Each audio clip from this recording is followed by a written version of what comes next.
ଭାରତ ଆସୁଥିଲା ଜାହାଜ ଆକ୍ରମଣ କଲା ଇରାନ। ମୟୁରୀନାରୀ କାର୍ଗୋ ଜାହାଜ ଉପରେ ଇରାନର ଆକ୍ରମଣ।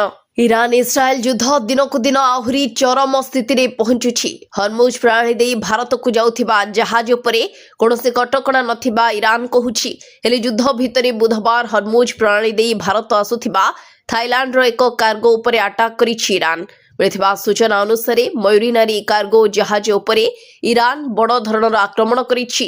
ଏନେଇ ଥାଇଲାଣ୍ଡ ନୌସେନା ସୂଚନା ଦେବା ସହ ଜାରି କରିଛି ଜାହାଜର ଫଟୋ, ଯେଉଁଥିରେ ଜାହାଜର ସମ୍ମୁଖ ଭାଗରୁ ବ୍ୟାପକ ଧୂଆଁ ବାହାରୁଥିବା ଦେଖିବାକୁ ମିଳିଛି। ଇରାନର ଆକ୍ରମଣ ସମୟରେ କାର୍ଗୋ ଜାହାଜ ମୟୁରୀନାରୀରେ ପ୍ରାୟ 23 ଜଣ କ୍ରିଉ ସଦସ୍ୟ ଥିଲେ। ସେମାନଙ୍କ ମଧ୍ୟରୁ 20 ଜଣଙ୍କୁ ସୁରକ୍ଷିତ ଉଦ୍ଧାର କରାଯାଇଥିବା ସୂଚନା ମିଳିଛି, ଆଉ ଅନ୍ୟ 3 ଜଣ ଏବେ ବି ନିଖୋଜ ଅଛନ୍ତି।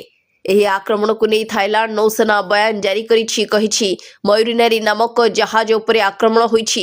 ଏହି ମାଲବାହୀ ଜାହାଜର ମାଲିକ ହେଉଛି ଥାଇଲାଣ୍ଡର ପ୍ରେସିୟସ୍ ସିପିଂ PCL। ଜାହାଜଟି ସାମଗ୍ରୀ ନେଇ ୟୁଏଇର ଖଲିଫା ବନ୍ଦରରୁ ବାହାରି ଗୁଜରାଟର କାଣ୍ଡଲା ବନ୍ଦରକୁ ଯାଉଥିଲା।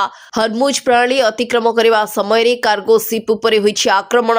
ତେବେ ଆକ୍ରମଣର କାରଣ ତତ୍କ୍ଷଣାତ୍ ଜଣାପଡ଼ିନାହିଁ। ଆକ୍ରମଣ ପାଇଁ କେହି ନିଜକୁ ଦାୟୀ ମଧ୍ୟ କରିନାହାନ୍ତି। କେଉଁ ପରିସ୍ଥିତିରେ ଏବଂ କିଭଳି କାର୍ଗୋ ଜାହାଜ ଉପରେ ଆକ୍ରମଣ ହେଲା ତାର ତଦନ୍ତ କରାଯାଉଥିବା କହିଛି ରୟାଲ ଥାଇ ନାଭି। ସେପଟେ ଆକ୍ରମଣ ପରେ ଓମାନର ନୌସେନା ପ୍ରତିକ୍ରିୟା ରଖିଛି। କହିଛି 20 ଜଣ ସେଲରଙ୍କୁ ଉଦ୍ଧାର କରାଯାଇଛି। ଅନ୍ୟ 3 ଜଣ କ୍ରିଉ ସଦସ୍ୟଙ୍କୁ ଉଦ୍ଧାର ପାଇଁ ପ୍ରୟାସ ଜାରି ରହିଛି। ଏହା ପୂର୍ବରୁ United kingdom maritime trade operation centre କହିଥିଲା 3ଟି ବାଣିଜ୍ୟିକ ଜାହାଜ ଉପରେ ମଙ୍ଗଳବାର ଆକ୍ରମଣ ହୋଇଛି।